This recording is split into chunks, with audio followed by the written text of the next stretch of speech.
Kjo është e bukuria e sfidës, të me thënë që pa shumë para, pa shumë struktura, të bëni maksimumin. Ne gjithë shka që bëjmë është jemi mbledhur një grup i vogël njerëzish, por jam shumë cilësis. Kemi telefonin në dorë dhe po mendomi të tregojmë të gjitha fenomenet devijante, devijimet e mëdha që ndodhen në shoqëri, t'japim zgjidhje se si do t'i zgjidhim ne këto lloj probleme. Nuk na duhet shumë, thjesht e thash edhe një herë, telefoni, njerëzit të cilat na japin ide, por edhe normalisht vizioni jon dhe ide tona për projektet e ardhshme që do duam që ti implementojmë në 4 vjeçarin e ardhshëm. Në konceptin e financiar jemi modest, por kryesore është që ne përçojmë mesazhin deri tek qytetari ose deri tek përdoruesi i fundit. Pastaj këto i zgjedhim janë televizioni lokale apo janë rrjetet sociale, po ja edhe televizioni juaj është një platformë në të cilën ne po do ta përçojmë vizionin dhe planin tonë për Gostivarin 4 vjeçar të ardhmes. Qartë, jam kurioz, reagimi qytetar si ka qenë ndaj kandidaturës suaj deri tani flasim. Këtu privatisht janë shumë të kënaqur me ne, ma thonë që ne do votojmë për ju, por tani ajo që është shqetësuese për mua, edhe pse ne me jemi demokraci të themi me kushtetut, por akoma kemi një mendësi komuniste, njerëzit frigohen shumë nga reperkusionet ose nga probleme që mund të hasin nëse do të dalin fotografohen me mua, edhe thonë që na falish, kemi fëmijë për të shkolluar, kemi fëmijë për të punësuar, ne vetë jemi pjesë e kësaj administrate publike, sepse dihet botërisht më që Ballkani është përplot me njerëz të cilat janë pjesë i këtyre militantëve partijak apo njerëz të cilat i punëson sektori publik, edhe nuk e marrin guximin të dalin publikisht të shprehin këtë lloj entuziazmi, këtë lloj fryme, sepse i frikohen se çfarë do ndodhen në nesër. Mirë, po privatisht na e thonë që jemi freski e madhe në këto garë,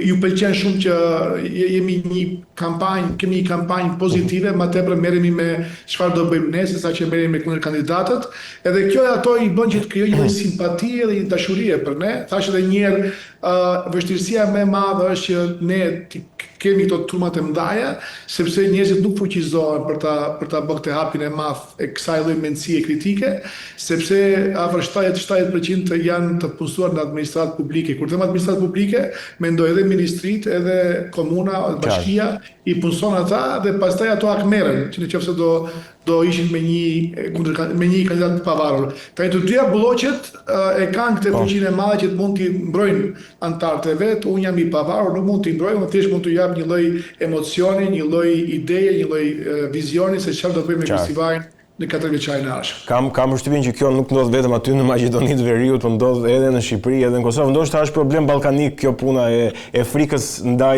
heqjes nga puna, po ta themi kështu.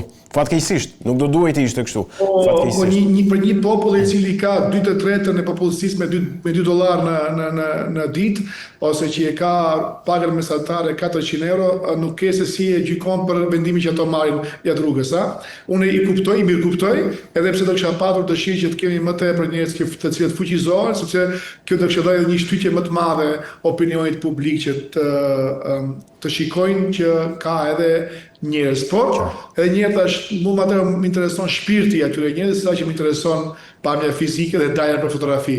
Qartë. Mirë, nëse do të kalojmë pak te disa probleme, po them të komunës së Gostivarit, i trajtojmë pak bashk. Unë jam përpjekur të informoj, megjithatë ju jeni brenda situatës dhe mund të më korrigjoni mua. Pra e kam luksin që unë të jem gabim dhe ju të më korrigjoni.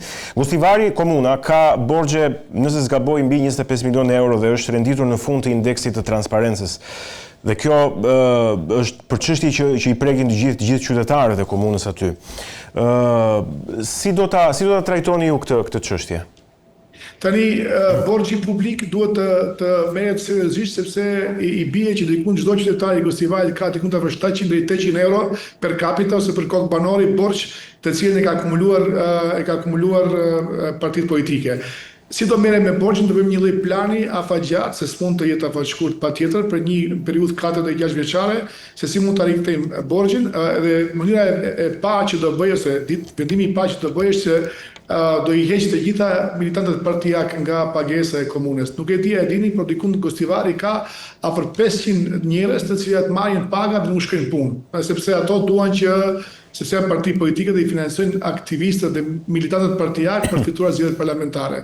Kjo do jetë një herë e para që do e bëjmë, që do liroj diku për 4 milion euro në vit ose 16 milion euro për një mandat, edhe pastaj do e fusim administratën publike në një lloj monitorimi ose vërtetimi të performancës të tyre, sepse Arben Taravari e ka marrë komunën me 135 punësuar, edhe do të aprofundojmë mandatin e vetë partia e tij politike me 300 punësuar. Do të thënë diku për 2 fish më tepër të punësuar kemi nga koha 2017, në ndërkohë kemi 40.000 banor më pak. Do të thënë ka nevojë më pak për shërbime komunale, ndërkohë që administrata është mbi ngarkuar. Kjo do lirojë edhe 1-3 milion plotësues, që i bie diku për 7 milion vit, që i bie diku për 28 milion për një mandat 4 vjeçare, që do kthehet krejt në projekte, në mirëqenie, në zhvillim komunal të komunës Gostivarit. E para. E dyta, unë vin nga shoqëria civile, vin nga puna me USAID, me Bankën Botërore dhe kam linqe ose kam koneksion ndaja me donatorët të cilët duan të japin para për zhvillimin komunal, por kanë frikën se ato para keq përdoren nga partitë politike ose edhe nga administrata aktuale, edhe unë do garantoj nga pavarësia ime të garantoj dhe rrjedhimi im me ata që ato para do futen dhe do shfrytëzohen siç është në planin e tyre të investimeve për Maqedoninë Perëndimore. Dhe e treta, siç është zhvilluar këtë bota, ashtu do zhvillohemi edhe ne me partneritet publiko-privat. Do të japim një koncesion ndonjë resursi natyror ose resursi komunal të komunës, ndërkohë që me paratë private do investohet në atë lloj. Për shembull, mund të marrim beturinat. Beturinat mund të jenë një lloj atraksioni kryesor për një kompani e cila ka know-how, ka para, ka mjete për të bërë më të mirën e mundshme, ndërkohë që ne do të japim një koncesion për një periudhë 5-7 vjet, me qëllim që të bëj seleksionimin, grumbullimin edhe përdorimin e beturinave për produkte ose për lëndë parë në sektorin privat dhe shiqjen e këtyre beturinave në sektorit privat me qëllim që të përmirësimit të likuiditetit dhe pasqyrës financiare të ndërmarrjes publike që merret me këtë punë, a është në borxhe të ndaja. Qartë. Një tjetër problem që do doja të diskutonim bashkë dhe që mua personalisht më ka bërë përshtypje kur e mora vesh, është që numri i këshilltarëve komunal në Gostivar është ulur nga 31 në 23, mos gaboj më korrigjoni, gjë që e forcon dominimin e partive të mëdha në këshill dhe ju a bën juve më të vështirë, kam përshtypjen, nëse nuk jam gabim. Në fakt këtu gabim jeni sepse më pak këshilltar do ketë më pak kërkesa dhe më pak probleme individuale për zgjidhur, por ajo që është keq është që nga këto 8 këshilltarë, shumica ose 6 që do humbasin do jenë shqiptar, me kombësi shqiptare, sepse ne kemi patur migracionin më të madh të popullsisë tonë, edhe vendimi i gjykatës këtuese, domethënë e bëri që numri i këshilltarëve shqiptar të ulen në këshill. Por kjo ishte një vendim i qeverisë që ka patur partitë politike të cilën e kanë detyruar një tri të imigrojnë nga vendi. Po, për ta sqaruar dhe që ta kem dhe unë më të qartë, ky ishte një vendim i qeverisë. Ka qenë një vendim i qeverisë, sepse në censusin e fundit ato i kanë ndarë popullatën rezidente dhe popullatën jo rezidente, edhe popullatën jo rezidente nuk mundet të votojnë për zgjedhjet lokale, dhe kjo ka bërë që numri i banorëve nga 82.000 të bie në 52.000, kështu që edhe numri i këshilltarëve që të përfaqësoj Këshilli Komunal i Jonit të vi nga 31 në 23. Qartë. Pyetja që unë do doja të kuptoja se si ju e keni menduar strategjikisht është kjo. Nëse ju arrini të fitoni, si do të bashkëveproni me Këshillin Komunal, ku qartazi është i ndarë mes 2 koalicioneve të tjera të mëdha, po them, për të çuar përpara projektit? Shumë pyetje me vend është kjo. Shumë pyetje me mikë është edhe këto do duhet, më thënë unë shifre, zakonisht keq përdorimet edhe koalicionet e partive politike kanë qenë kur kanë marrë tendera ose kur kanë marrë punësime partijake që unë do punësoj 7 pejtmive, ndërkohë që do të përkraj të punësojsh 10 për të tuve.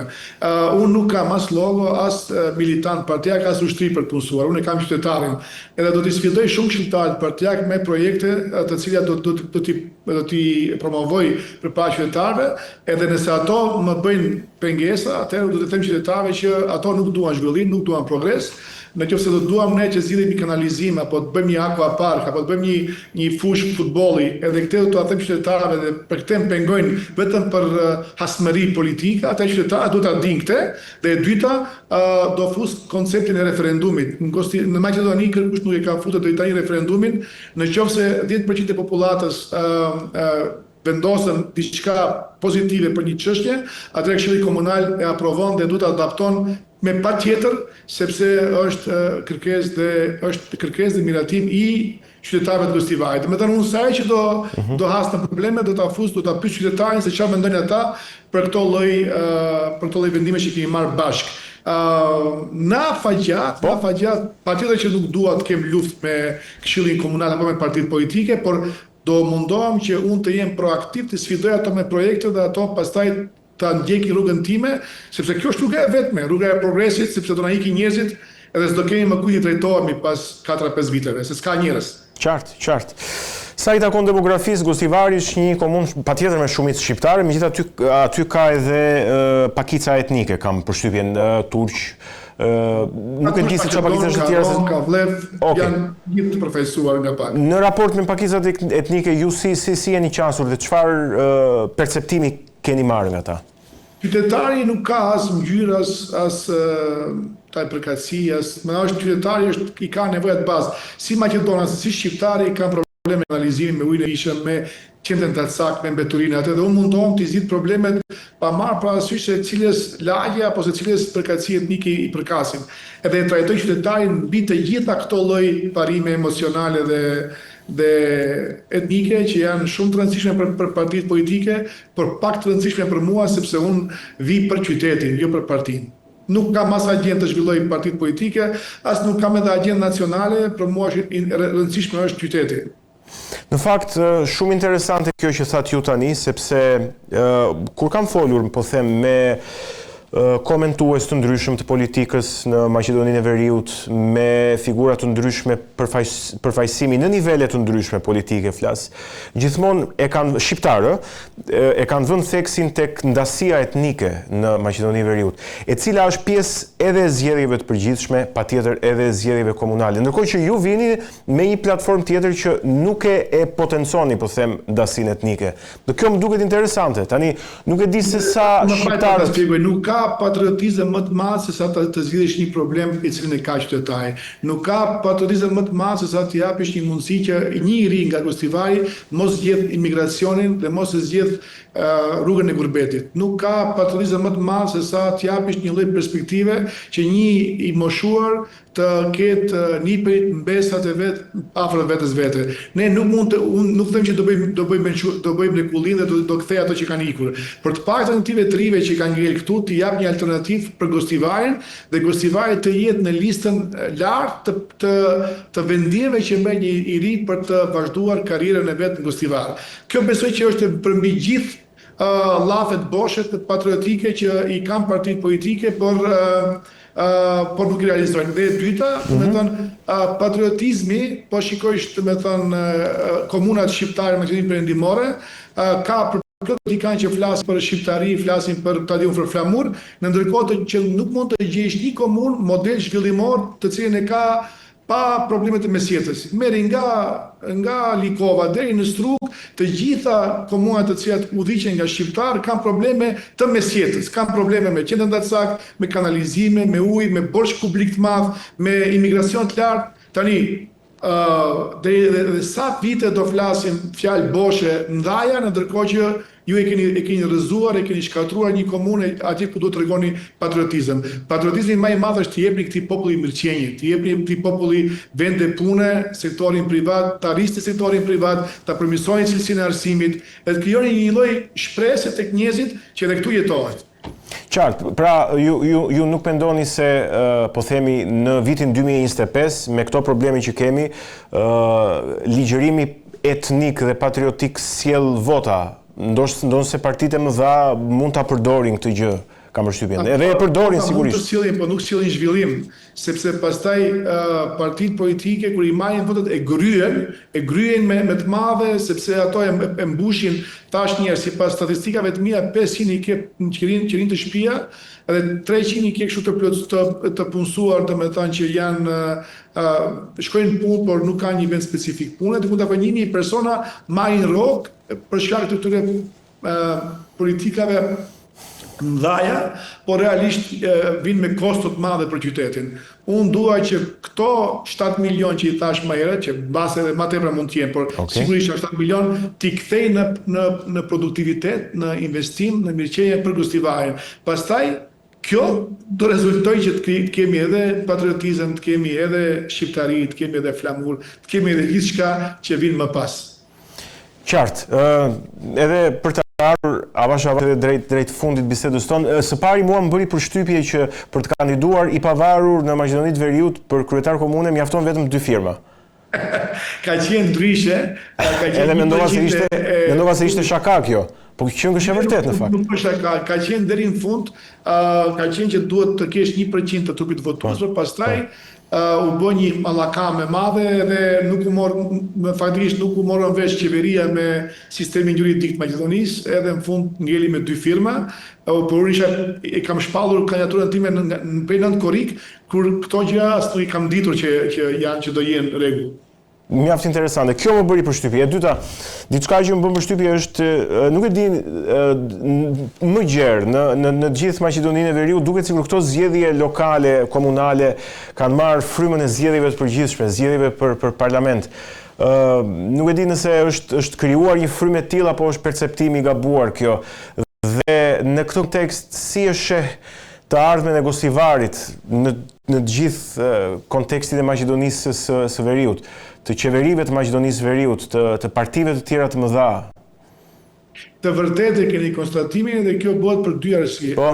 Para është që partitë politike e kanë prishur goxha reputacionin e vetë dhe nuk kanë as projekte, as plan, as ide se si mund të i rregullojnë komunat, edhe vetëm një gjë është ta divertojnë fokusin në diçka më të madhe se sa komuna. Dhe e dyta, ato mundohen që qytetin ta nënshtrojnë dhe ta sundojnë që pastaj si trofe ta përdorin për shkëmbim për zgjedhjet e parakohshme parlamentare.